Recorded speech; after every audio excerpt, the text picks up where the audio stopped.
Fala galera, bem-vindos ao Pod Nelson Além do Jogo. Estamos falando aqui diretamente do Multi Estúdios, que fica na praça de alimentação do Shopping Parque Jacarepaguá, aqui na zona oeste do Rio de Janeiro. E hoje a gente está recebendo aqui para um bate-papo Magno Navarro, que é jornalista e humorista, e não necessariamente nessa mesma ordem, né, Magno? É isso Seja aí, bem-vindo. cara. Tudo bem, Nelson? Boa tarde, boa noite, bom dia para todo mundo. Prazer estar aqui. Exatamente, cara. Depende do trabalho, depende do contratante. Tem contratante que quer que eu faça mais piada, tem contratante que quer que eu fale um pouquinho mais sério. Então, dependendo da demanda, eu vou ali me adaptando. E quem é o Magno? Ele é mais piadista ou mais jornalista? Ah, cara, eu acho que ele é mais piadista. Sério? Mas quinta série ou evoluiu? Existe um trabalho ali que vai... Doutrinatório? Um pouco além da quinta série, né? Uma questão mais quase que acadêmica. Eu gosto muito de estudar humor, já estudei muito mais até do que gostaria de estar estudando hoje, mas é uma área que sempre me fascinou muito, né? Eu costumo dizer que a primeira sensação que eu me apaixonei foi por dar risada. E eu pedia, por exemplo, para as minhas primas, e sem maldade, tem gente que bota maldade nisso, mas eu pedia para as minhas primas para elas fazerem cócegas em mim, porque eu gostava muito daquela sensação do riso. E aí, a segunda vez que eu me apaixonei por algo relacionado à risada, e foi até uma paixão, um amor muito maior, foi quando eu entendi o que é você fazer uma outra pessoa rir. E aí foi um negócio... Transmitir aquela sensação de felicidade, de prazer, de extrapolar os seus limites. Você né? saber que você está causando... Você não consegue se controlar na Exatamente, realidade, né? cara. Quando o humor atinge, Sim. né? Exatamente. É o gatilho, né? É o que a gente chama de gatilho. No humor, a gente estuda gatilhos de humor, que é exatamente isso. A partir do momento que Vira você a chave, chega, né? A partir do momento que você chega naquele ponto ali e a pessoa ela codificou tudo aquilo que você quis passar para ela, o gatilho, o disparo, a bala que sai dela é justamente a risada, né? Não, às vezes eu tô em casa, eu moro sozinho, eu fico às vezes passando ali. A moda agora é o dedinho assim, né? O dedinho assim. Não tem jeito. Daqui a pouco alguma coisa te prende, você olhar, daqui a pouco eu sozinho. Os vizinhos devem falar, esse cara é maluco, porque eu começo a rir sozinho, alto, dentro de casa. Vou te falar, eu acho que as pessoas hoje não estão mais com essa sensação de... Será? De olhar e falar assim, esse cara é doido. Eu fico preocupado de abrir a porta, alguém falar e ter ali a camisa de força ali do sabe lado. por quê? Porque tá todo mundo assim, cara. Tá todo mundo assim. Acho que da pandemia pra cá mudou muita coisa, né? Nesse comportamento, né? Isso é uma realidade de todo mundo. Eu acho que a pandemia pode sim ter potencializado muita coisa, mas acho que até antes, assim, até um pouquinho antes, a gente já estava já começando a dar uma virada de chave. A gente já estava muito preso, assim, essa questão do celular, essa questão de conteúdo curto. Concordo que a pandemia, né, ela... Acelerou o processo, Acelerou, né? e ela, inclusive, deu espaço para muitas pessoas, inclusive eu, a nível de grande público, eu sou fruto da pandemia. Sim, até porque você veio do jornalismo tradicional, né? Sim, você estava na Globo, né? Não, mas na verdade, assim, a partir do momento que eu comecei a aparecer, a produzir conteúdo para a internet, foi justamente no período da pandemia, foi quando, de fato, eu comecei a ganhar essa projeção, e aí a Globo me achou, e eles tinham ali um espaço causado também pela pandemia, né, pela falta de futebol, falta de notícia. Eles me propuseram um quadro dentro do site do Globoesporte.com, né, que na época era Globoesporte.com, hoje é ge.globo. Então, assim, foi um momento muito difícil para todo mundo, eu sei disso, mas foi um momento também de muitas oportunidades.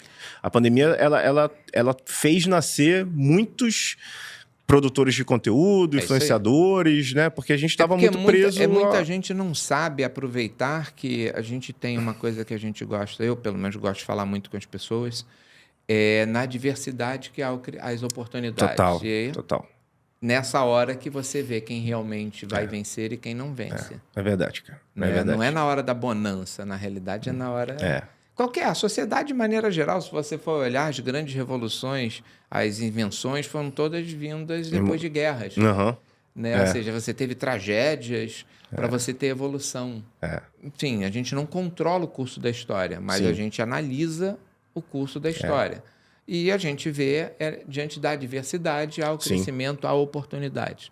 E especificamente, né, no meu caso e no caso de várias outras pessoas que eu conheço e conheci o trabalho, não necessariamente a pessoa, mas conheci o trabalho, na época da pandemia, era uma época em que estava todo mundo num estado mental muito crítico, né? Tava todo mundo muito preocupado e, querendo ou não, o humor, ele teve um pouquinho ali essa função. Sua parcela, né? De trazer um pouquinho de alento da dificuldade que as pessoas estavam passando. Cara, eu recebi várias mensagens de pessoas que estavam internadas pela Covid e que me mandavam assim, cara, descobri seu conteúdo agora, tô adorando, pô, tô aqui no hospital tal.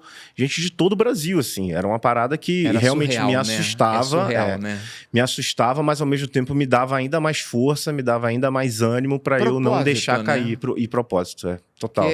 Hoje o que a gente precisa na vida é propósito, né? E o meu propósito, assim, desde que eu me entendi como uma pessoa da comédia, eu acho que, assim, esse propósito, ele é muito claro.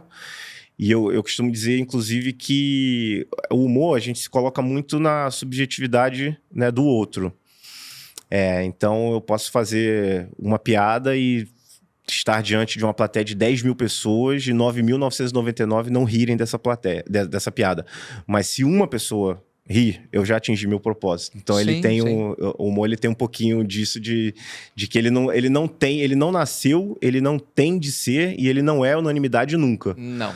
Até porque essa diferença de não ser unânime é que a piada fica mais engraçada. Perfeito. Exatamente. Porque gera debate.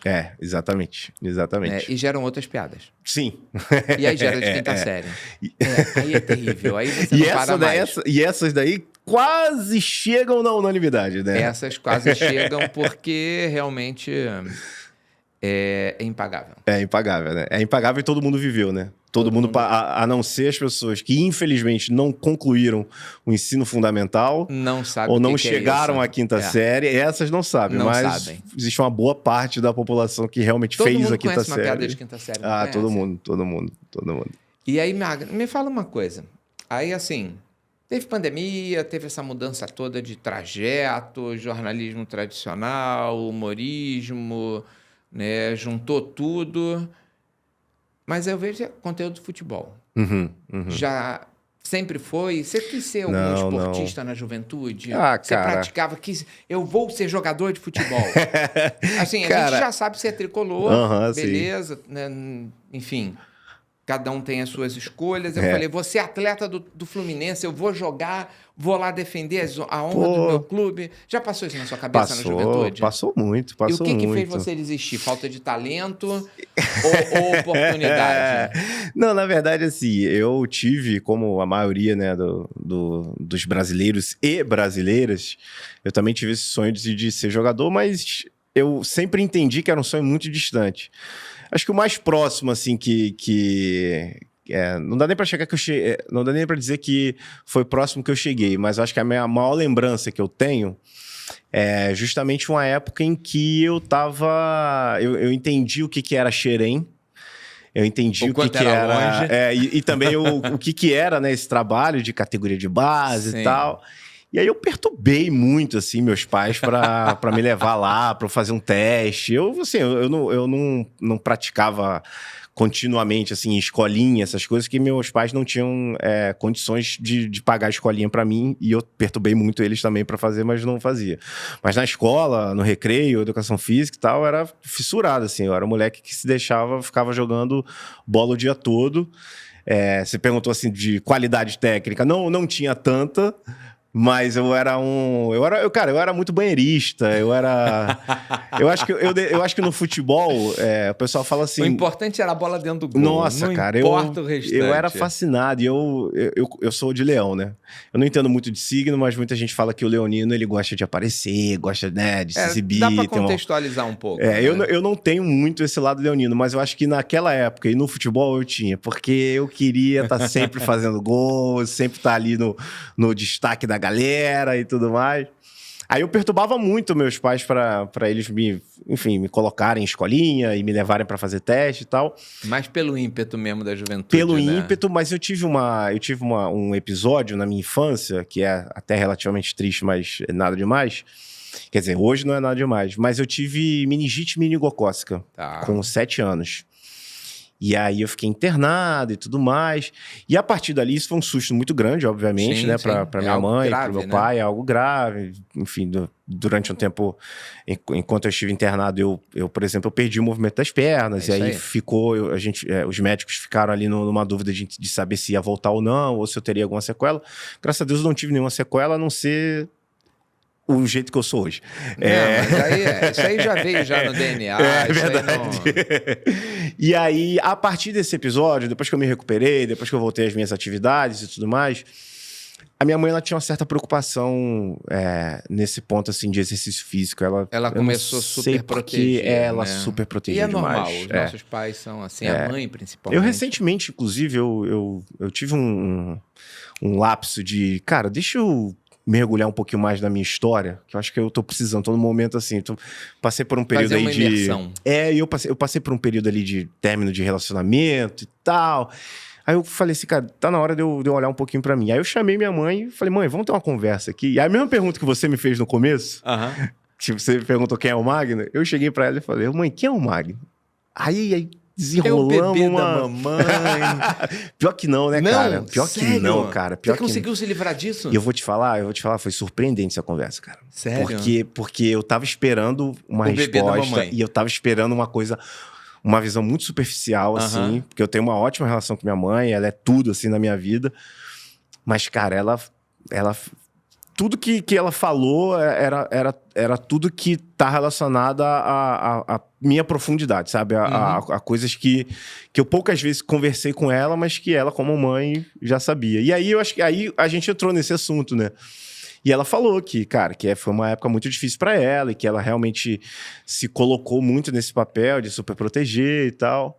Mas eu não tenho nenhum tipo de frustração. E é engraçado que eu alimentei essa coisa de ser jogador durante um bom tempo, sabia? Sério? Durante um bom tempo. Assim, foi chegando um determinado momento da vida. Você tinha que tomar uma decisão. Eu largo... E aí eu lembro que em 2010, na Copa de 2010, que foi na África do Sul, eu vi uma matéria... eu tava com 19 para 20 anos, né? Ou seja, eu já tava velho para qualquer iniciação no futebol. Mas eu vi uma matéria dizendo que o futebol profissional na África do Sul não tinha categoria de base. Não sei se hoje tem, mas na época não existia categoria de base. Então, geralmente, os times, eles abriam vagas e testes para pessoas de 22, 23, 24 anos. E aí eu fiquei com aquilo na cabeça. Eu falei, cara, eu vou juntar um dinheiro. Viajou na maionese. Mas muita coisa. Foi pouco não. Eu lembro que eu falei assim, na época, eu tinha uma namoradinha, eu falei... amor, o que você acha de eu juntar um dinheiro? Você tá maluco, pô? Tá doido, cara? Para com isso. Eu falei, tá bom, vamos ficar só no videogame mesmo, já tá bom, e na pelada. E hoje, coitado, eu nem pelada mais eu tô jogando, preciso voltar. Sério? Hoje eu tô meio desnorteado ainda com a questão de exercício físico. Tô meio sedentário. Mas aí precisa realmente estar... fazendo uma atividade. Até a proposta aqui do podcast também, ela tem muito uma pegada de esporte, desporto, é vida, né? Saúde, Sim. né? É um dos pilares que eu costumo utilizar, né? Para a evolução da sociedade, né? Saúde, educação e atividade física. Atividade física, né? A partir daí você desmembra qualquer outra coisa. Então eu tô precisando realmente... Então, assim, o corpo pede, né? O nosso corpo foi desenvolvido... para você tá fazendo atividade física. Para estar em movimento, né? Estar em movimento, não parado. E sabe o que é curioso? É que o nosso corpo, ele realmente tem essa função. Mas o nosso cérebro, não sei se eu já li isso em alguns lugares, o nosso cérebro, ele tem uma função de poupar energia. Sim. Ele, de uma forma reptiliana, né? De uma forma... que vem lá dos nossos antepassados, o nosso cérebro sempre vai nos colocar para a gente poupar o máximo de energia e tudo mais. E esse é o grande desafio, né? Por isso que existe uma coisa sábia no nosso organismo, que a gente não sabe, né? Mas existe a memória. Então, você faz atividade física, depois o seu cérebro ele não vai ficar te induzindo. O teu músculo... ele tem a memória muscular. É verdade. Então, ele mesmo já funciona automático, ele já sabe que está sendo estimulado. Então, você já não tem aquela função do cérebro toda hora sendo castigado. Ou seja, o teu corpo, o seu templo, né? Ele é a coisa mais perfeita que você tem verdade, cara. no mundo, verdade, né? E assim, o esporte ajuda você a cuidar um pouquinho bem dele. A piada ajuda. Ajuda. Porque alivia um pouco a tensão da alma. Uhum. O jornalismo às vezes atrapalha. É que eu não podia perder a piada, entendeu, gente? É verdade, cara. Dependendo do que... Dependendo do que eu prefiro só na piada. Ou do que você consome, né? Exatamente. Mas aí você estava na Globo e saiu. Aí eu tive a curiosidade de pesquisar, né? Enfim, normalmente eu não faço, mas eu até comentei contigo, fiz um pouquinho de dever de casa. Sim. E aí você ficou com depressão. Na verdade... assim, surgiu do nada isso? Não, na verdade, ou era assim... um momento, era um contexto totalmente diferente e isso surgiu por outros motivos? Não, na verdade, assim, a minha depressão, ela é diagnosticada desde 2010. Então, ou seja, de você não ter ido para a África do Sul. Basicamente isso. Então a culpa era da sua namorada da época. Exatamente. O que desencadeou... Desculpa, não lhe conheci, mas estou tentando Diana, fazer uma anamnese aqui com ele. Vamos dar nome aos bois. Diana. Não, brincadeira. Um beijo, Diana. Adoro a Diana. Na verdade, assim, em 2010 que foi quando eu não tava... Assim, eu tinha recém saído da escola... Estava fazendo uma faculdade que não tinha absolutamente nada a ver comigo, fazia gestão do meio ambiente, e aí eu lembro que eu tinha acabado de sair dessa faculdade, eu saí dessa faculdade e tinha saído também de um emprego que eu estava há um tempo, então foi o primeiro momento assim que eu me vi, de fato, dentro de casa, sem ter absolutamente nada para fazer. E aí... ou seja, tendo tempo para fazer tudo que você queira. Exatamente. Aí foi quando eu...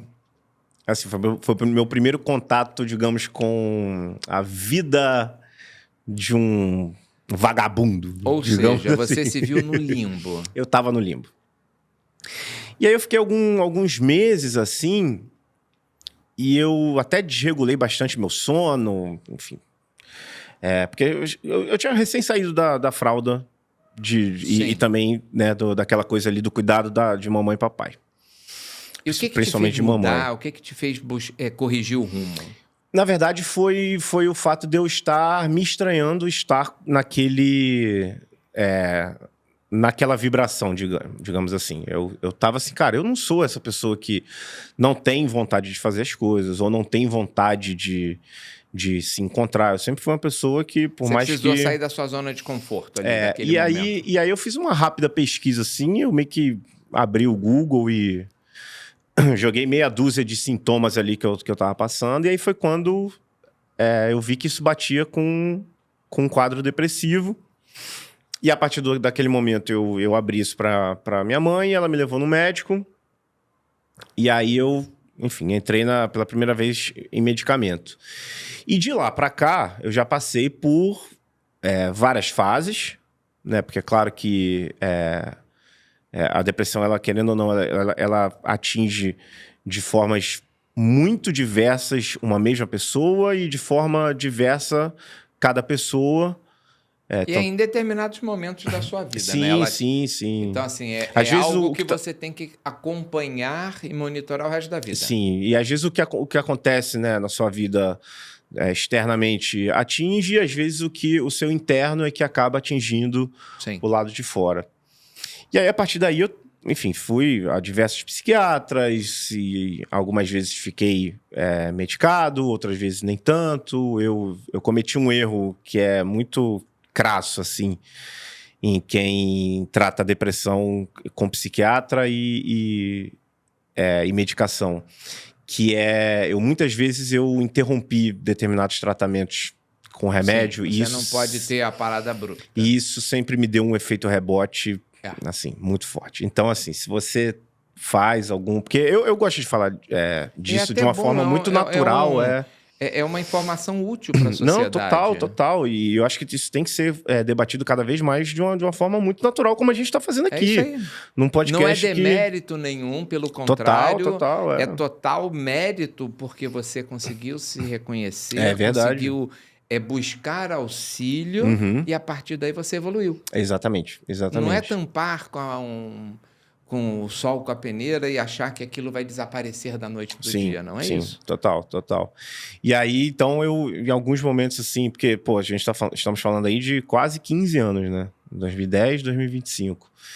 E, então, em alguns momentos, assim, eu passei por efeitos rebotes, porque, por diferentes motivos, eu interrompi a medicação. E o que aconteceu, na real, ali propriamente falando, na minha transição com a Globo, foi que eu expus isso, né? Porque no finalzinho ali de 22, ali para setembro, eu confesso que eu chamei, assim, a minha chefia,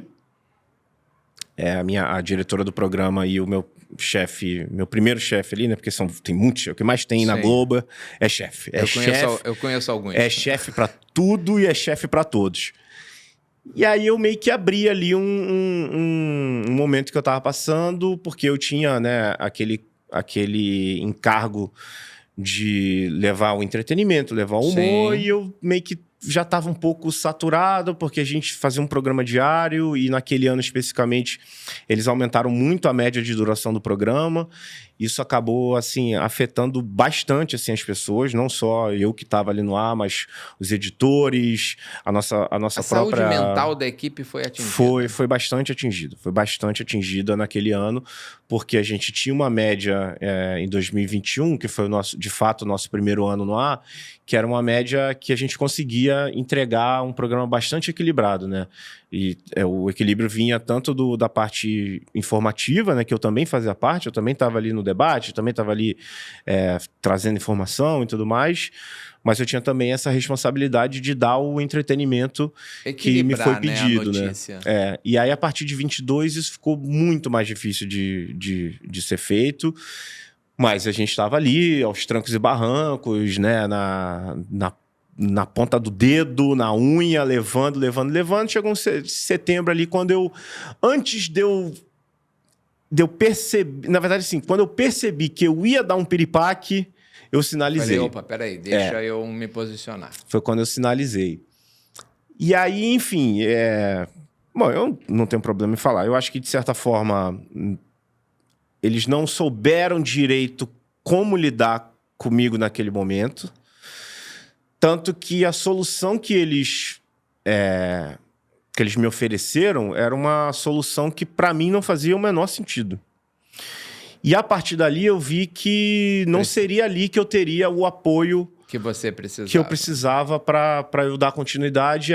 E aí eu falei, não, já que se na cabeça de vocês a solução é essa, deixa que eu vou buscar uma aqui e vou melhorar. E foi basicamente o que eu fiz. Que a gente estava ali em setembro e tinha uma Copa do Mundo já batendo na porta, e o projeto da Copa do Mundo eu estava extremamente empolgado, estava extremamente motivado, mas eu, naquele momento, né, faltando 2 meses mais ou menos, eu senti a necessidade de sinalizar isso. E aí, a partir do momento que me veio a informação de que eu não apresentaria mais o programa que eu estava, claro, aquilo ali para mim também foi um baque, porque, como eu falei, eu estava muito motivado para o projeto da Copa, e eu fiquei ainda mais motivado depois do projeto da Copa, depois que a gente apresentou um resultado final muito satisfatório. E, enfim, e aí ali janeiro de 23 foi um momento ali que eu tinha que absorver mais ou menos o que me foi passado e fazer essa transição. E foi natural essa transição? Pô, o streamer surge assim, natural? Você já estava nas redes nessa época? Não, eu já. Você já estava mais íntimo desse conteúdo? Sim. Você só potencializou mais ele? Não, é porque o que eu sempre... o meu modus operandi, digamos assim, sempre foi trazer para a internet, basicamente para as minhas redes sociais, tudo que a gente estava fazendo na TV, porque isso, né, eles se retroalimentavam. E a internet, ela democratiza mais o acesso.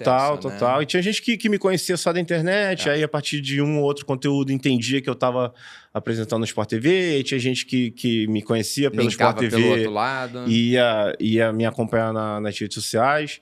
Então, esse trabalho, essa roda, ela já estava girando já há algum tempinho até. Durante toda a minha passagem lá na Globo, a gente se utilizou, a gente se utilizou da internet como... E, na verdade, sim, até a mudança de linguagem do programa foi também para se aproximar do público da internet e da internet em si. Então, tinha ali realmente uma troca ali, uma troca entre as duas plataformas.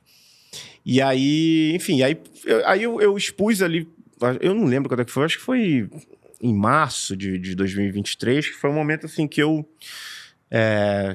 assim, estava relativamente bem, mas ao mesmo tempo estava passando, né, por esse processo, por uma das diversas fases da depressão que eu já tive, e eu não sei, cara, ali alguma coisa tocou meu coração que eu achei importante eu abrir aquilo publicamente. É algo que... Até para dividir, eu acho... Você não sabe nem de onde vem, mas a gente sabe de onde vem. Eu acho que... Não sei, cara, eu acho que... Assim, você foi tocado. Eu tenho uma rede de apoio, assim, importante, assim. Por exemplo, meus pais, eles no começo tiveram muita dificuldade, assim, para entender e até para aceitar. Saber lidar, né, com isso. Porque eles tinham... Até hoje tem. Minha mãe, tadinha, até hoje tem, mas hoje eu não a julgo mais.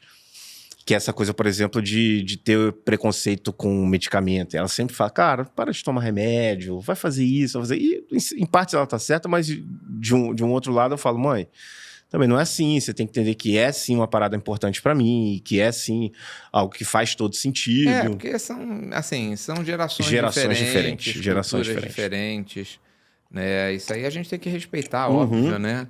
Muita geração veio da homeopatia, então quando vai para a alopatia tem um pouco de restrição em relação a isso. Então é normal. A gente tem que entender e respeitar as diferenças de opinião. Exatamente. Então, o importante é não parar de se cuidar. Da melhor forma que cada um acredita para si, né? É isso aí. Mas aí a partir do momento que eu abri isso, né, publicamente, eu recebi bastante apoio, bastante mensagens e principalmente... pessoas que também passavam por aquilo e se sentiram conectadas comigo e até um pouco mais confortadas e acolhidas por entender que isso é algo que realmente pode... atinge qualquer pessoa. Qualquer pessoa, indistinto. Mas hoje eu sou... hoje graças a Deus, eu tô... num bom psiquiatra, que isso é importante também, achar alguém que saiba cuidar de você. E tô numa medicação que eu também vi que tá fazendo sentido e principalmente efeito, né? Sim. Pra mim, então... Enfim. Agora, uma pergunta. Não sei se vai soar como piada, né? Pode fazer. Você acha que o Fluminense teve culpa nesse seu probleminha? Vou te falar, esse ano teve um pouquinho, tá? Esse ano teve um pouquinho. Você acha que a medicação tem que ser mais forte pra poder aguentar o time? Pra quem tem Mano Menezes como treinador, tem que dobrar a dose. A depressão bateu o ano inteiro. Nossa, cara. Não, mas assim, veio de uma Libertadores. Não, surreal. Mas aquele período ali do início do Campeonato Brasileiro, eu confesso pra você que eu...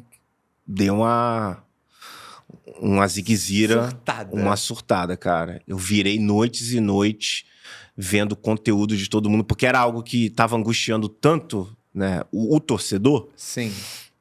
Que você, até quando não tinha jogo, você tava querendo achar alguma palavra, algum apoio, alguma luz... que meio que te mostrasse que não era aquilo que estava acontecendo ou não era aquilo que ia acontecer. Que ia se desenhar até o final do ano. E eu virei noites e noites assistindo. E era engraçado que eu assisti o conteúdo de um, de outro. E era exatamente a mesma coisa. Todo mundo falando tudo igual. Mas eu continuava. O barco vai naufragar, mas você, como um bom torcedor, o remédio fazendo muito efeito, você acreditou. Exatamente isso, cara. E aí, então, mandar um abraço aqui pro pessoal do Vilela, o Viajante, o André Careca do Sentimento, o pessoal do Jornada que faz aqui o programa também às segundas-feiras aqui. Enfim, eu assisti muita coisa de muita gente ali. Aí chegou um momento que eu falei, Magno, para que não é você que vai salvar o Fluminense de um eventual rebaixamento, não é você que não vai salvar o Fluminense, não é você que colocou o time nessa situação, então deixa pra lá, deixa pro dia do jogo. Mas ele contribuiu um pouquinho, né? Esse ano deu... mas assim, vamos ser justos.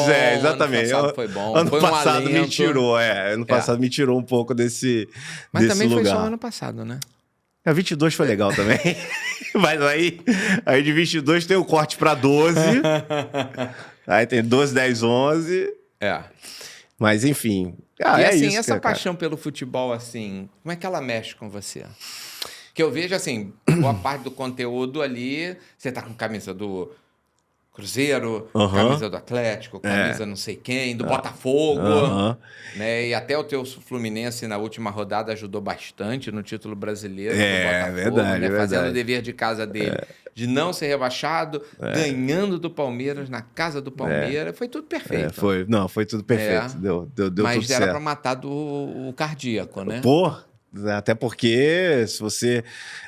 todo torcedor tricolor, quando viu a tabela antes do começo do Brasileirão e viu que o último jogo do Fluminense era contra o Palmeiras no Allianz, a partir daquele momento todo mundo entendeu que vai ter que chegar na última rodada sem precisar desse resultado. Jogo.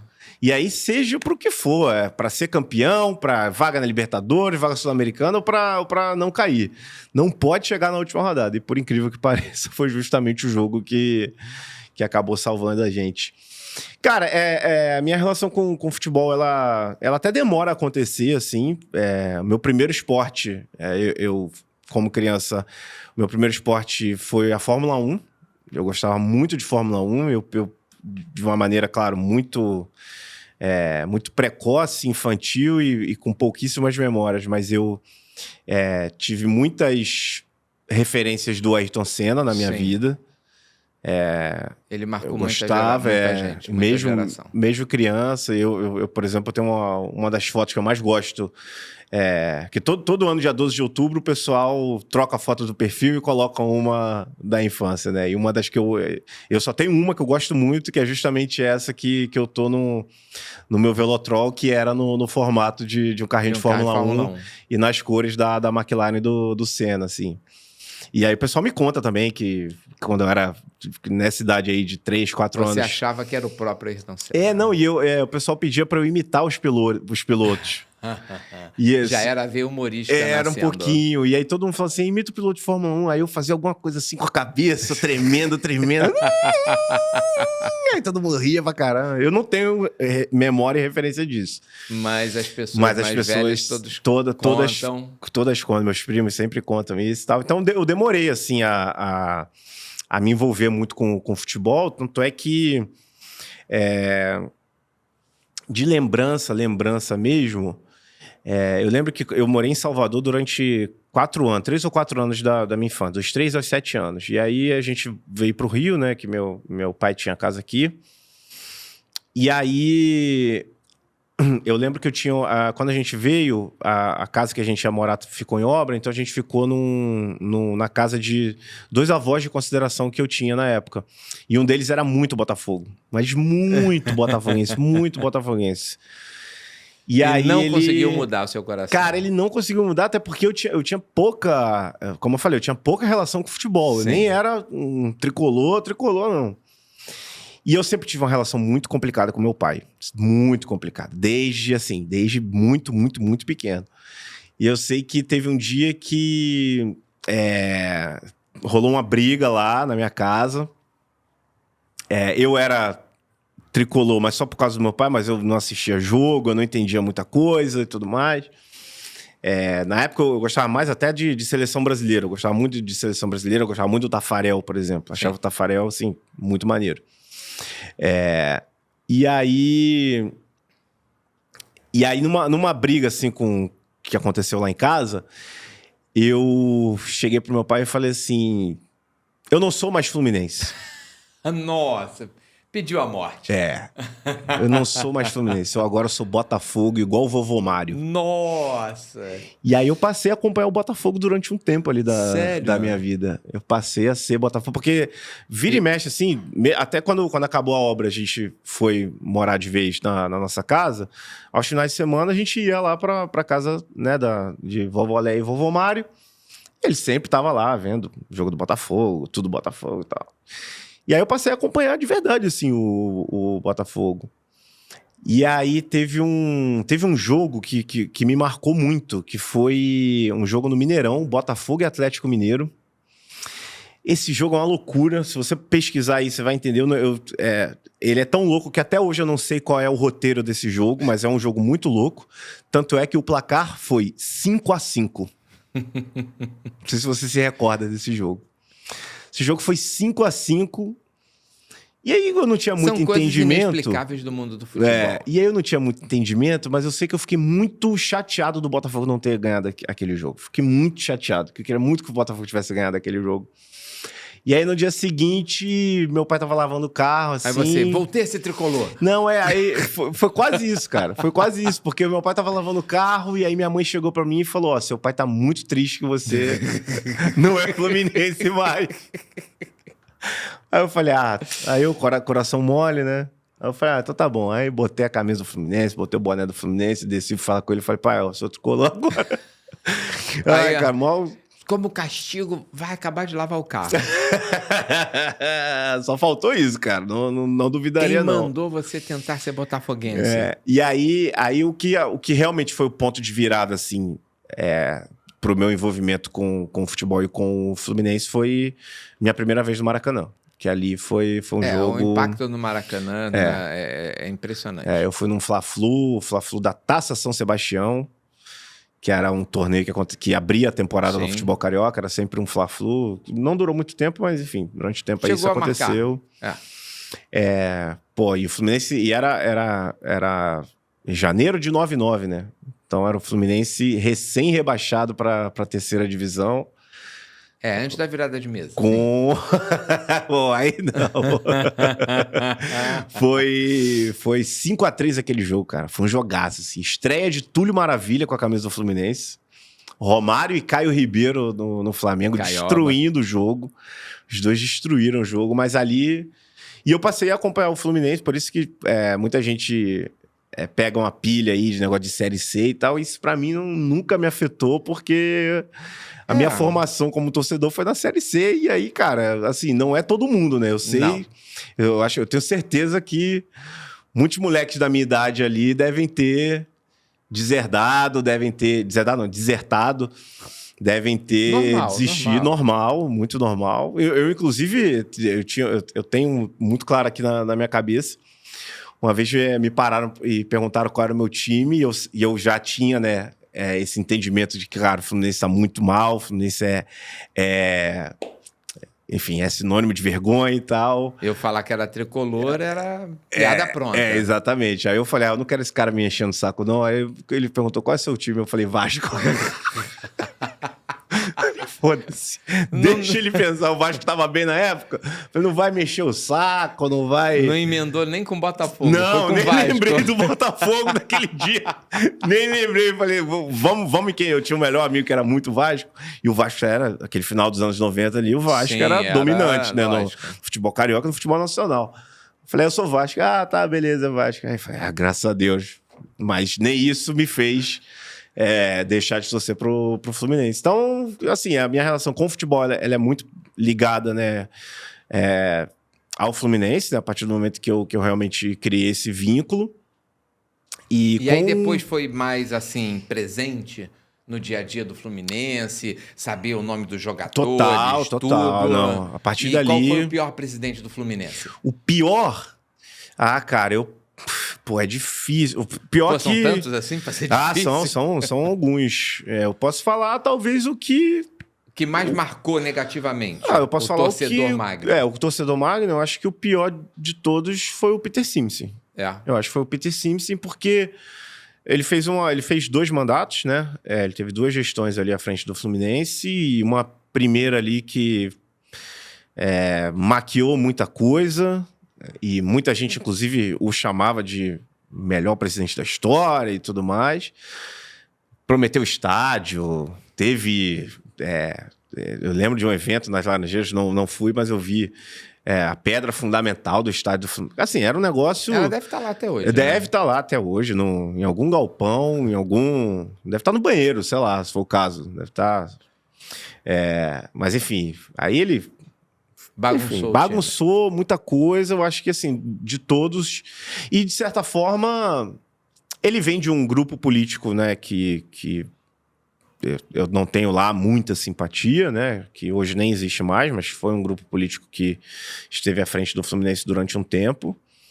Mas eu sei que, assim, das recordações que eu tenho, em termos de resultado, por exemplo, não conseguiu absolutamente nada, né, não trouxe absolutamente nada pro clube. Exceto aquele período ali em que, se não me engano, em 2012 ele já era o presidente do Fluminense, 11 e 12. Mas ali também a gente está falando de um time que jogava sozinho. E de um clube também que, por mais que ele fosse ali o presidente, existia uma figura ali que era muito forte, né? A figura do patrocinador, que era quem de fato... mandava e desmandava. Era quem tinha os contratos na mão, né, com os atletas. Mas a partir do momento em que realmente o Fluminense dependeu da gestão do seu presidente, realmente foi uma parada muito...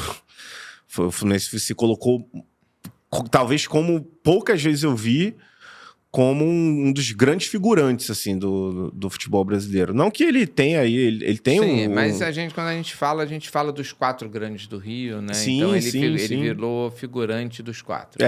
Assim. Sim, total. Pelo tamanho, pela importância que ele tem no contexto histórico, sim, né? Sim. Aqui no Rio de Janeiro. Mas, assim, e de certa forma... a gente tem alguma coisa do lado oposto? Teve algum que foi bom? Boa pergunta. Cara, assim, eu não justo, tenho... Né? Lógico, não tenho muita referência e muito embasamento para falar, tá? Mas pelo pouco que eu li e pelas poucas lembranças que eu tenho, o Davi Ficha foi um presidente muito importante, que foi justamente ali na época de pós-rebaixamento. Ele era o presidente do Fluminense na Série C, e também ali... Porque logo depois da Série C, porque as pessoas também meio que não se lembram. Depois da Série C veio a Série A, não foi isso? Não, mas aí você tem que falar lá com o doutor Eurico e com o pessoal da CBF, e principalmente com o Botafogo e o Gama, que fizeram aquele trololô lá do jogo do São Paulo, e enfim, que criou a aberração que foi a Copa João Avelange. Mas logo depois o Fluminense porque o Fluminense em 2001 ele chega à semifinal de Campeonato Brasileiro, 2002 também ele chega à semifinal de Campeonato Brasileiro, então enfim, o que eu me lembro assim, o Davi Ficha foi um bom presidente. O Mário Bittencourt, eu sou assim, eu tenho pouquíssimo, eu tô falando aqui de política do Fluminense, mas eu tenho pouquíssimo envolvimento e pouquíssimo conhecimento, assim. E mais do que isso, não, mais? nenhuma. Ficar só como torcedor mesmo? O meu lugar é na arquibancada, e o que eu quero fazer minha relação que eu quero ter com o Fluminense sempre foi de torcedor. Eu não tenho o menor interesse em trabalhar no clube, não tenho o menor interesse em estar próximo de pessoas políticas do clube, seja da oposição, seja da situação. Enfim, eu tenho as minhas críticas ao Mário. Ele é um cara que eu tenho pouquíssimo convívio e tive pouquíssimo contato. Ele sempre me respeitou muito, mas eu confesso que eu sou um pouquinho corneteiro em relação ao Mário, porque acho que por uma questão de expectativa mesmo, sabe?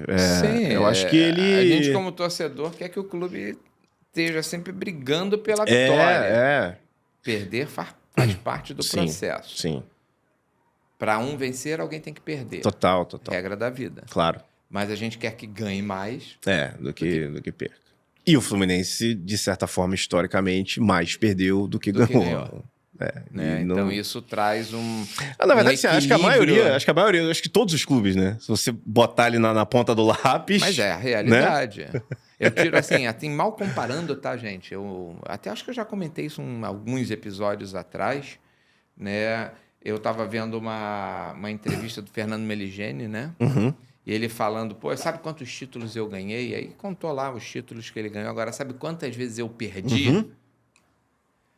Era assim, eu ganhei 10 títulos, perdi 500. Exatamente. Não, total. É mais ou menos assim. Todos os clubes... Né? O que eu faz parte do processo. O que eu falei pro Fluminense... porque eu falei muito mais na cabeça sendo torcedor, né? Mas matematicamente falando... É assim que funciona a vida, né? É assim que funciona. Não assim, a gente como torcedor, na realidade, a gente quer que sempre ganhe. Se são, por exemplo, são mais de 100 campeonatos cariocas já disputados, um pouquinho mais de 100. Se são mais de 100 campeonatos cariocas e o time que mais venceu foi o Flamengo com 30 e pouco, o Flamengo mais perdeu do que ganhou. Exatamente. Né? Então, assim, a regra é exatamente essa. É que a gente gosta de ser muito extremista, né? Total, claro. E aí, mas vem cá, e me conta uma outra coisa. A gente estava falando antes aqui, né?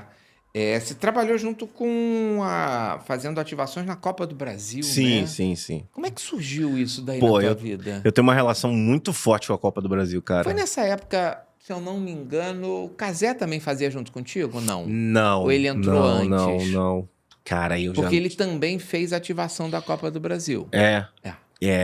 Bom, essa propriamente do Cazé eu não sei. Mas assim, a minha... O produto foi tão bem desenvolvido naquela época que muita gente fez parte desse projeto. Sim. Né? Não, o primeiro projeto que eu fiz na Copa do Brasil, eu dividi estúdio com pessoas incríveis, assim, o Diogo Defante esteve com a gente num programa, o Ed Gama, o Rafael Studart, né? Eles foram mais como convidados. Mas foi um projeto assim que eu tenho muito carinho e, como eu falei, eu tenho uma relação com a Copa do Brasil que assim, eu costumo dizer, né, que a Kleffer, que na época era responsável pela competição, ela mudou minha vida e a Copa do Brasil, de certa forma, também. Porque o que aconteceu foi, no começo de 2020, eu tinha acabado de sair eu tinha acabado de deixar de fazer, ou melhor, tinha acabado de ser dispensado do trabalho que eu fazia na Rádio Transamérica, aqui no Rio de Janeiro. Enfim, num dos grandes absurdos que eu já passei na minha carreira, mas que hoje não me dói em nada e eu sei que foi necessário ser da forma que foi, e a minha parte eu fiz da forma mais tranquila e com a cabeça mais leve. Que vale, né? Exatamente. Então, eu tinha acabado, assim, eu tinha voltado de uma viagem, a gente foi ver uns parentes lá em Portugal, eu nunca tinha saído do Brasil. Aí eu voltei, assim, eu tava, assim, meio que encantado, assim, com Portugal e tal. Aí eu voltei, assim, cara, esse ano... É outra realidade. Melhor do que a hora que você queria ir pra África do Sul, né? Não sei, cara, porque vai que eu chego na África do Sul e eu me torno um dos grandes jogadores da história da África do Sul, cara. Aí, nesse ponto aí, eu vou deixar essa ilusão... No ar, né? Eu vou manter essa ilusão aqui dentro da minha cabeça. A parte lúdica, né? Aí, eu sei que eu tinha sido dispensado da rádio, fiz essa viagem, né, pessoal, essa viagem com a família...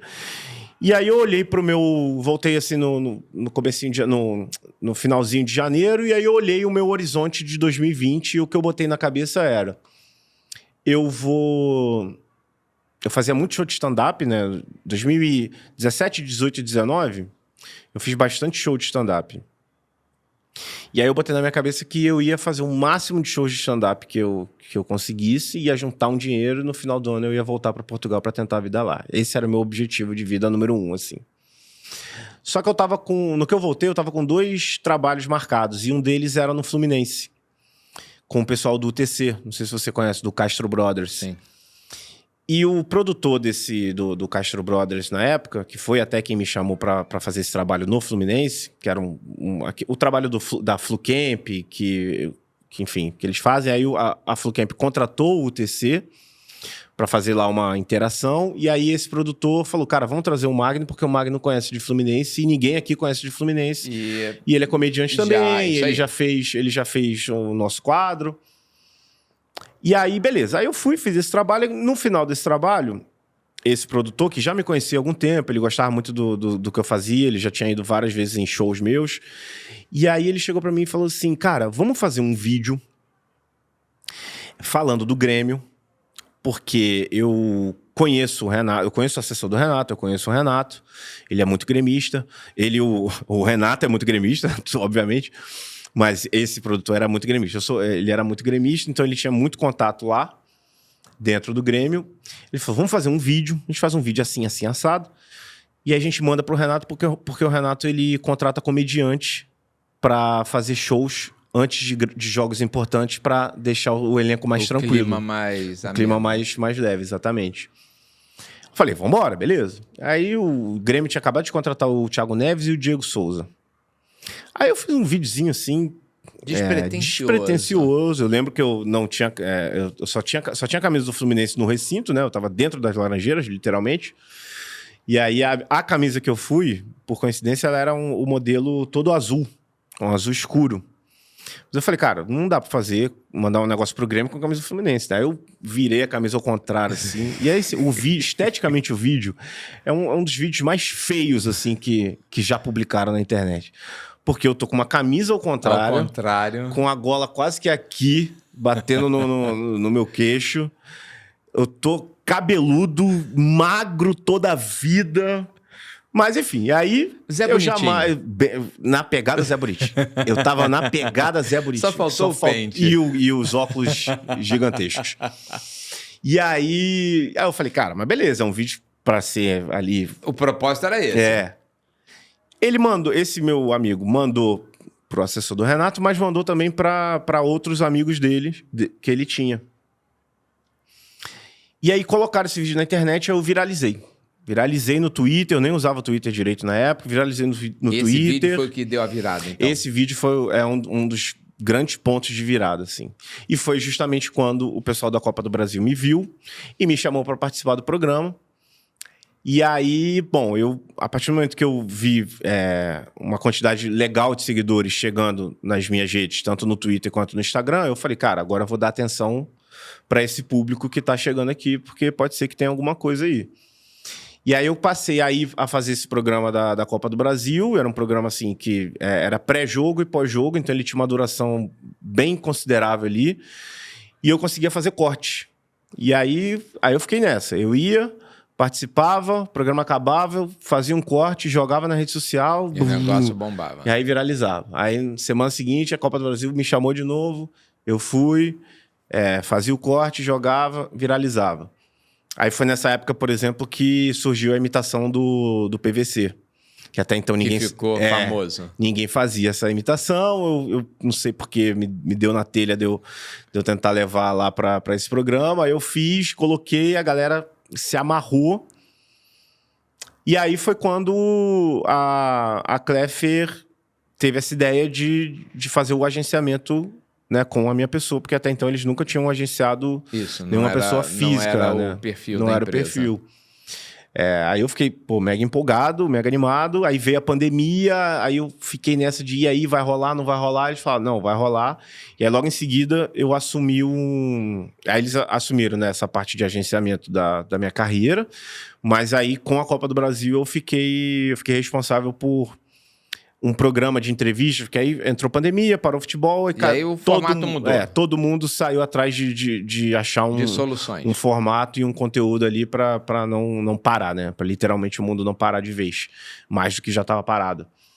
E aí eu assumi um programa toda quarta-feira de entrevista a grandes personagens da competição, né? Então eu entrevistei o Thiago Silva... O Carlinhos Bala, o zagueiro Léo, deixa eu ver, o Roger Flores foi o primeiro que eu entrevistei. Enfim, aí teve a Glenda Kozlovski também, que ela tinha uma história lá com Copa do Brasil, enfim. Sim, figuraça. E pra mim foi incrível, foi demais. E aí, logo depois, né, nos anos posteriores, eu acabei também participando de mais ações da Copa do Brasil, e eu sei que hoje eu já tô com um histórico aí de 4 finais seguidas de Copa do Brasil, trabalhando de alguma forma, né? A primeira, que foi Atlético Mineiro, Atlético Paranaense, eu fui pela Globo e pela Copa do Brasil em si. Flamengo Corinthians, que eu também trabalhei pela Globo e também fiz ação com a Copa do Brasil. 2023 foi com o Prime Video, e 2024 também com o Prime Video. E 2025, canal próprio? Pode ser, é possível. Porque você foi pra Gold agora, né? Pra apresentar, ser comentarista. Agora eu tô no Gold. Uma oportunidade incrível. Falei lá pra eles que O Gold me contratou no momento que eu mais precisava do Gold e eu acho que o contrário também, né? Acho que a Gold me contratou no momento que eles mais precisavam ter uma pessoa... Houve sinergia, né? Não, uma sinergia absurda. Eu tô muito feliz mesmo. Tô apresentando um programa lá semanal, tô participando de transmissões de jogos. E, pô, já fiz 2 viagens maravilhosas, assim, porque eles têm a Bundesliga, né? Isso aí, então, eu vi que você foi lá, né, para acompanhar, né, fui ver Borussia Dortmund e Bayern de Munique, né? O Der Klassiker, que eles chamam. Pô... Que aí já é o terceiro país. Já é o terceiro... não, Depois eu fiz outras viagens. O primeiro foi lúdico. Né? O primeiro eu tô lá até hoje, se duvidar, né? Eu acho que no famoso multiverso tem um que o Magno juntou dinheiro, foi pra África do Sul. Fez sucesso, virou atleta. Tá até hoje lá, talvez... Hoje já é presidente da federação local. Acho que não. Acho que não. Se a gente colocar na mesma idade, né, contemporâneo, 34 anos, acho que eu já tô lá num fim de carreira. Sim. Talvez já ali, já consagrei isso, entendi, já sou ídolo. Já me naturalizei, já joguei pela seleção. Não foi salvo pelo Homem-Aranha. Não. Mas enfim. Mas é bem diferente, uma cultura completamente diferente, né, a Alemanha. Né? Não, eu fiquei pouquíssimo tempo, mas já deu pra ter um tira-gostozinho, né? Aquele petisco do que é a Alemanha. E qual é a próxima viagem, já Cara, sabe? não sei, né? Vem aí o Super Mundial, que eu quero muito ir. Já falou pro pessoal da Gucci, olha, tô aqui, vocês já me contrataram, já sabe o número do meu passaporte. Eu acho que no ruim que vai acontecer eu vou por conta própria e aí eu vou fazer conteúdo para quem tiver comigo, né? É isso aí. Aí mando conteúdo pro Gold, mando conteúdo pra casa de aposta que eu tenho uma parceria, enfim, ou para qualquer outra marca, que foi mais ou menos até o que aconteceu no Mundial, né, de 2023, que eu me programei para ir e a partir do momento que eu fui...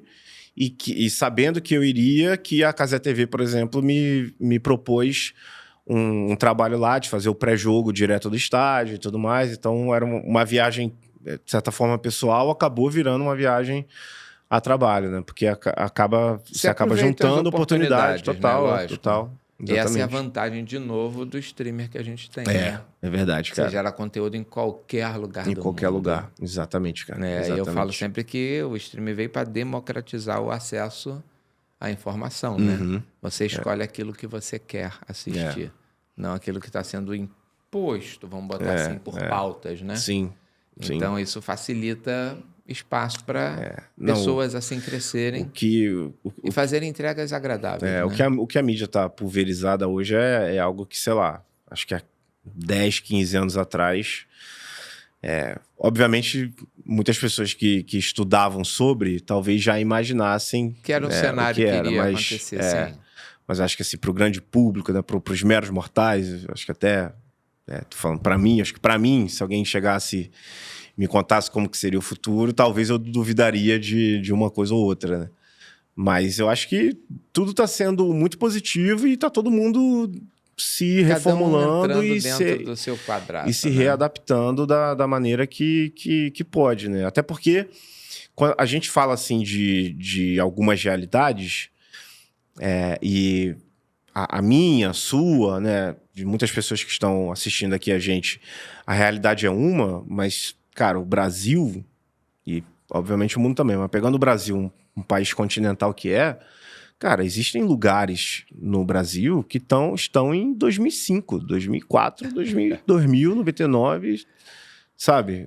Em termos de avanço mesmo. Sim. Tem gente que até hoje... Não tem energia elétrica. Vive essa imposição que você falou, no sentido de que, cara, a pessoa ela só vai consumir... notícia através 9 horas da noite com o Jornal Nacional, porque é o único acesso que ela tem. Assim, claro que isso já mudou muito. Com já tempo, mudou muito, mas sim, ainda existe. Ainda existe. A gente acha que não, mas com nem certeza todos os municípios, né? Você tem 100% de energia elétrica, né? Então, aí você tira por aí, né? E às vezes até culturalmente também, né? Às vezes demora tanto, né? Essas tecnologias demoram tanto para chegar, que aí já dependendo... obsoletas. E dependendo também as próprias pessoas assim, elas meio que rejeitam, né? Sim. É o famoso rejeitar a modernidade, né? Não, tem pessoas que realmente querem viver nos anos 50. É normal, cada um tem a sua forma de enxergar o mundo, né? Uhum. A gente só tem que aceitar, né? Na realidade, a questão do respeito é a prioridade na sociedade. Sim. Né? Respeitar a diversidade, respeitar a pluralidade, né? Ninguém é obrigado a aceitar nada, mas todos somos obrigados a respeitar tudo. Exatamente. Né? Então, essa é uma parte importante. Agora, Magno, a gente está assim, passar rápido. Isso aqui é que nem um jogo de futebol. Uhum. Né? Então vai ter o segundo tempo, é isso? Oi? Vai ter o segundo tempo? Não, a gente já está, na realidade, no final da prorrogação. Ah, que isso, cara? Pô, não fala isso pra mim, mano. Era quase assim no Golden Score que a gente tem. Marcou o gol, acabou. Entendeu? Boa. Mais ou menos Saudade isso. Do gol de ouro, inclusive. Não tá? é? Imagina hoje com a aposta. O gol de ouro, como seria. Eu não quero imaginar, porque a gente vai ter muita coisa que falar sobre esse assunto. Mas seria maneiro mesmo. Seria eu sinto bem assim, falta do... Que horas vai sair o gol de ouro? Tá pagando 1.000 para 1. Nossa, aí sai o gol, aí ferrou, aí já era. Aí acaba o futebol. Aí eu vou te fazer uma pergunta nisso. Por favor. Até você, não nisso de aposta, até porque não é o nosso foco aqui, mas a gente estava falando de modernidade, de futuro, disso tudo, né? E onde o Magno vai estar daqui a 10 anos? Você já parou para pensar nisso? Ai, meu Deus. Você consegue se enxergar ali na frente? Porque 10 anos para a gente passa rápido, tá? Passa. Não, passa já.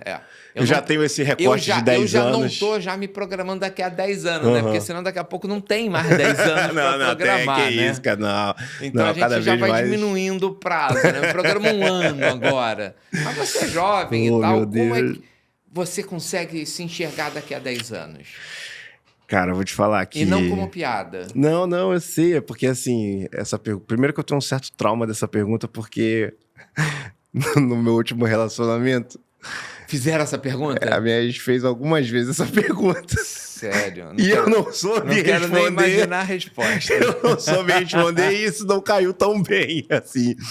E, inclusive, cara, recentemente eu procurei uma pessoa que manja de investimentos, assim, que eu falei, cara, eu vou trocar uma ideia Pensar aqui. No futuro. Pra eu entender e tal. Aí eu falei, cara, meu orçamento é isso e tal, eu tenho isso na conta, como é que a gente pode fazer? Aí ele falou, tá bom, eu vou montar aqui o seu plano, tá? Aí ele voltou com o plano pronto e começou a me apresentar. Aí ele falou assim, Magno, é o seguinte, esse plano aqui é pra quando você tiver 70 anos, você ter X na conta...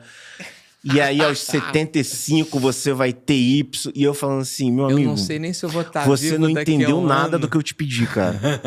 Eu tô querendo alguma coisa que me dê um rendimento mês que vem. Eu não quero ter 10 milhões de reais com 70 anos, porque eu não quero nem ter 70 anos, talvez. Eu nem sei se eu vou querer ter 70 anos ou se eu vou ter 70 anos. Aí ele, mas você tem que pensar no futuro e tal. Então, sendo... bem sincero... Ainda bem que eu só estendi 10 anos. Eu ainda tenho um pouco de dificuldade de olhar o futuro. O horizonte ali um pouco mais longo. Eu ainda tenho. Eu acho que... talvez um pouco... por conta até... Não, e às vezes até... Não sei se você já ouviu essa frase. Que excesso de passado é depressão e excesso de futuro é ansiedade. Então, eu, durante muito tempo, e hoje eu estou num trabalho de quebrar um pouco esse padrão, durante muito tempo eu fui muito apegado ao passado. As coisas do passado eu trazia muito para o meu presente. Sim. E queria justificar alguma coisa que estivesse acontecendo porque em tal momento aconteceu aquilo, ou eu deixei de fazer isso, ou minha mãe, ou Cada coisa tem que ficar na sua época. Exatamente. Na sua respectiva época. Então eu tenho muita dificuldade. Talvez nesses meus 34 anos, eu sempre olhei mais para o passado do que propriamente para o futuro. Então eu conciliava mais aquela coisa, tipo assim, o que eu tenho que fazer hoje e olhar para trás, mas para olhar para frente é muito mais difícil. Mas vamos fazer esse exercício aqui agora. Quer diminuir de 10 anos? Não, vamos ficar... 9,5? Não, vamos... Vai te dar uma folguinha, não, 6 meses já faz toda a diferença. Dependendo. Pô, de repente o Fluminense já é campeão nesses 6 meses. Mas eu vou te falar, o Fluminense eu já vi tudo que tinha pra ver com o Fluminense, daqui pra frente é lua. Só não quero ver o que vimos esse ano, mas de resto, já, como torcedor, acho que eu já tô satisfeito já. Mas eu acho que assim, daqui a 10 anos, eu acho que pelo menos com muita estabilidade emocional e uma maturidade, eu acho que eu quero já ter atingido, no sentido de... cara, de não viver alguns processos que eu sei que hoje eu vivo em relação à insegurança com o próprio trabalho, em relação à insegurança com a vida em si. Ou seja, você conseguir amadurecer nesse período. Sim, eu acho que e até no sentido de não só eu comigo mesmo, mas também de eu ter essa noção com quem está ao meu redor.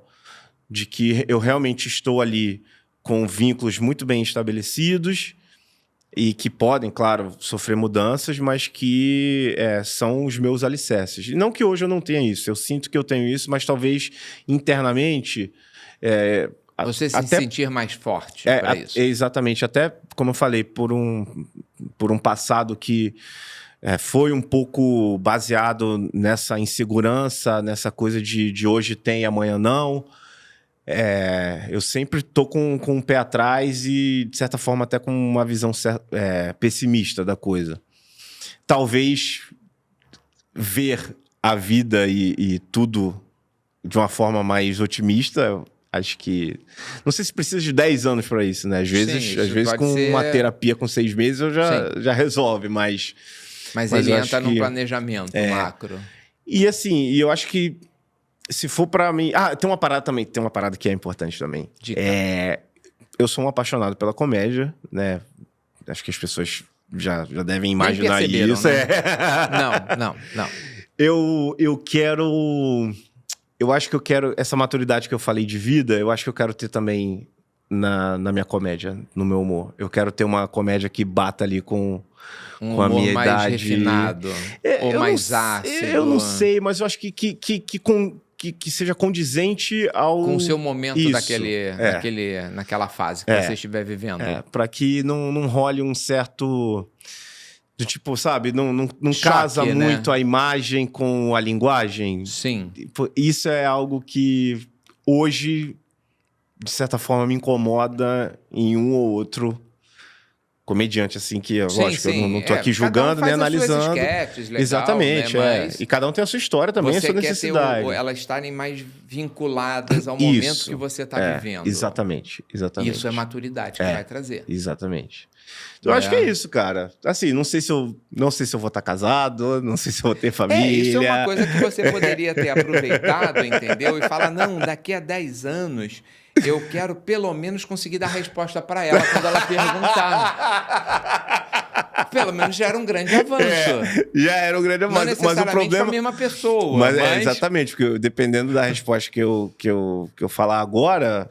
Você pode se comprometer lá na frente, vai bater lá no outro lado. Muito bom, né? Por que tá falando isso agora e não falou isso antes pra mim? Pô, daqui a 10 anos... Você perguntou na época errada. Enfim. Mas... Quanto a isso, eu tô tranquilo. Hoje, tá vacinado. Hoje eu tô tranquilo. Pô, Magno, foi bacana bater um papo contigo. Foi importante isso que você falou, né? Da questão de abrir o coração, do que você passou de dificuldade. Uhum. Isso é importante as pessoas terem acesso, saberem que, mesmo com dificuldade, a gente vive. Sim. A gente só precisa se cuidar. E para se cuidar, exatamente. Precisa tão pouco.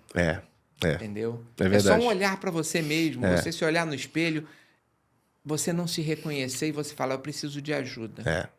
Peça, solicite. É simples. Às vezes a gente sabe que a dificuldade é grande para uma coisa tão simples. E também, às vezes, a nossa própria visão, ela tá distorcida.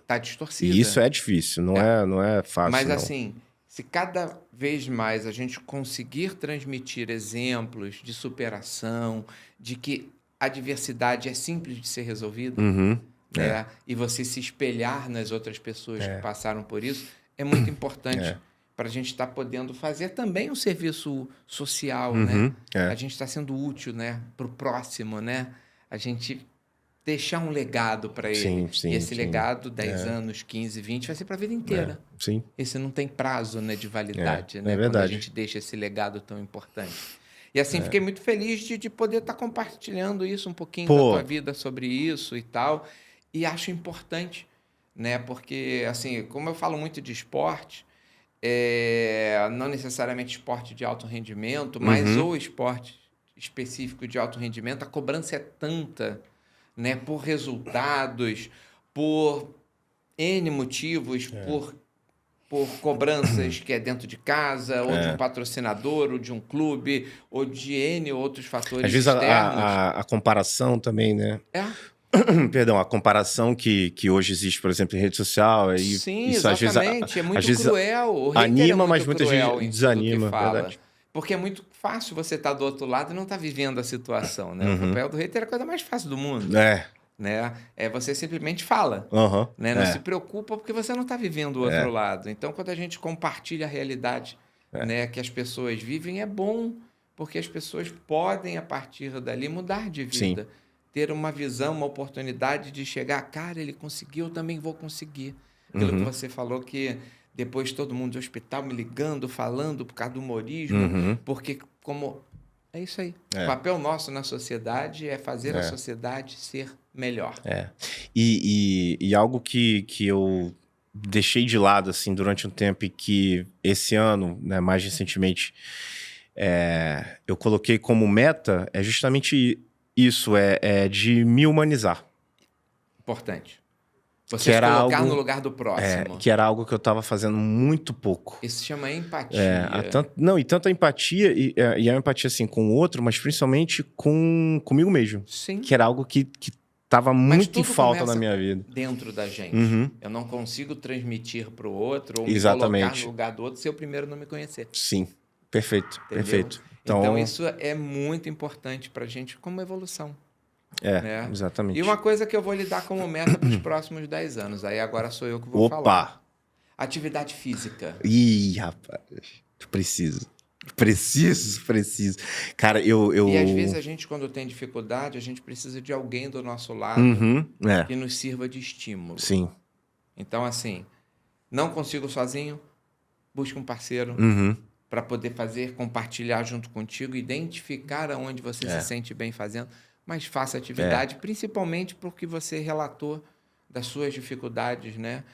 De depressão e tudo. A atividade física ajuda muito. Tem um papel muito importante, assim. Isso aí não é nem... Não é um achismo, não. Isso é informação, isso é dado científico, né?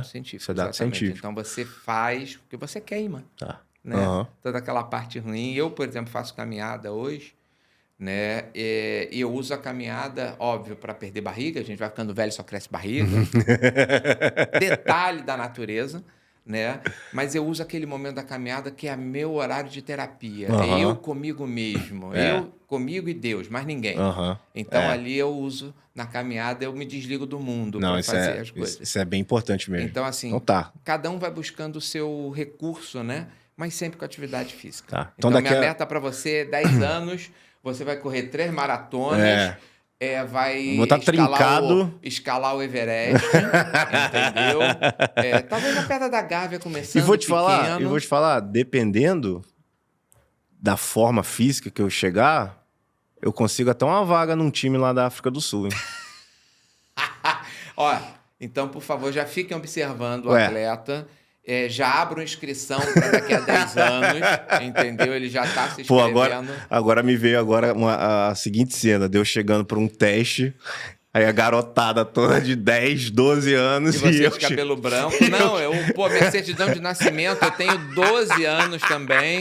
Isso aqui foi... Eu chegando bem fisicamente, né? Bem tecnicamente também, mas pronto ali para realizar um sonho, para realizar um sonho mal resolvido, que não foi realizado. E você sabe, Magno, sonhos nunca são tarde para serem realizados. É verdade. Então, eu vou manter então esse... Ou seja, eu estou insistindo para que você vá para a África do Sul, entendeu? É possível, cara. É possível. e aí você consiga cumprir uma parte da sua missão. Que é dar alegria para você mesmo. É isso aí. Isso é muito importante. Obrigado de novo aí, cara. Obrigado. Desculpa as brincadeiras, mas eu acho que a proposta aqui era justamente a gente estar bem descontraído. Pô, foi excelente, cara. Foi um papo excelente, assim. Foi quase que uma terapia e... Obrigado, assim, pelo espaço, pela oportunidade. Então, depois eu vou falar pessoal ali da produção, vocês não sabem, né? Ele vai já emitir o recibo. Sim, né? Antes que o governo implante lá o obrigatório, né? Que a gente tem que fazer. Você me dá só uma notinha para eu pegar um reembolso no plano, é isso aí, por favor. Entendeu? Não vou falar quanto que é a consulta, senão vão tarifar um imposto de renda muito alto. Mas, cara, obrigado pela oportunidade, parabéns aí pelo projeto. Quem sabe em breve aí já não volto para, sei lá, para falar sobre, mano, tô aqui... Fui contratado. Fui contratado, tô jogando, então, sei lá, para contar aí um pós. Aqui vai estar sempre aberto, né? Obrigado, é sempre cara. Um canal aberto a todos. Sim. Tá? Indistintamente, indiscriminadamente, acessível ao extremo. Então, assim, esporte é para todos. Sim, com certeza, com certeza. E, Vamos gente, lá. Críticas, comentários, sugestões como ele faz para ir para a África do Sul. Né? Não fiquem com vergonha, podem falar, curtam, compartilhem. Eu falo sempre a mesma coisa, às vezes eu troco a ordem, erro. O importante é o seguinte, curtam, sejam felizes. Gostou do conteúdo? Compartilha. E, gente, obrigado aí, e até a próxima.